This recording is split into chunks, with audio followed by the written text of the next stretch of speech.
नमस्कार, मी मधुराज रेसिपी मराठीमध्ये तुम्हा सगळ्यांचं खूप खूप खूप मनापासून स्वागत।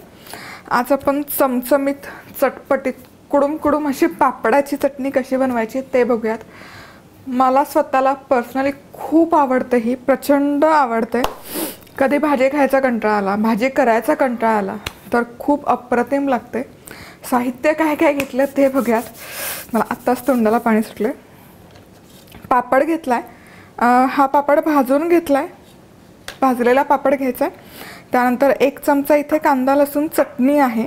कांदा लसूण चटणी ऐवजी काळा मसाला, वराडी मसाला किंवा सोलापुरी मसाला, घाटी मसाला, तुमच्या घरात जो कुठला ठेवणीतला मसाला असेल जो तुम्ही पारंपरिक रित्या वापरत आलेला आहात तो घेऊ शकता।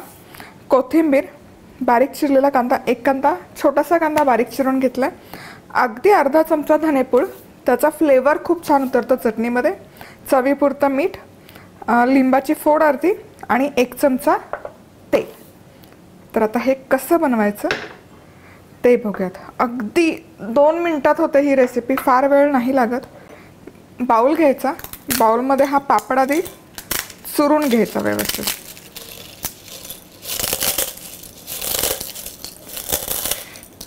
शिळी पोळी राहिली असेल, शिळी भाकरी असेल घरात तर त्याबरोबर अफलातून लागते, किंवा कधी अगदी चमचमीत खायची इच्छा झाली तर तोंड लावणीसाठी पण जबरदस्त ही चटणी बनते। आता यामध्ये हा कांदा घालायचा बारीक चिरलेला, कांदा लसूण मसाला। तुम्हाला कितपत तिखट आवडतं त्याप्रमाणे हा मसाला कमी जास्त करू शकता। धनेपूड, मीठ, त्यानंतर लिंबाचा रस, बिया काढून घ्यायच्या।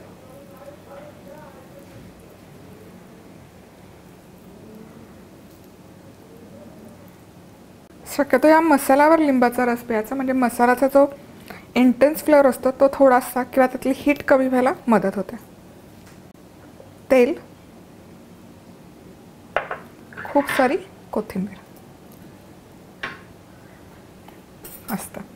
आता हे मिक्स करायचं आणि आपली ही कुडुम पापड चटणी खाण्यासाठी तयार। खूप झटपट बनते। जसं की मी सांगितलं, शिळी पोळी, शिळी भाकरी किंवा कधी खूप कंटाळा आला भाजी खायचा तर चटपटीत असं खाण्यासाठी मस्त तोंड लावणीचा पदार्थ आहे।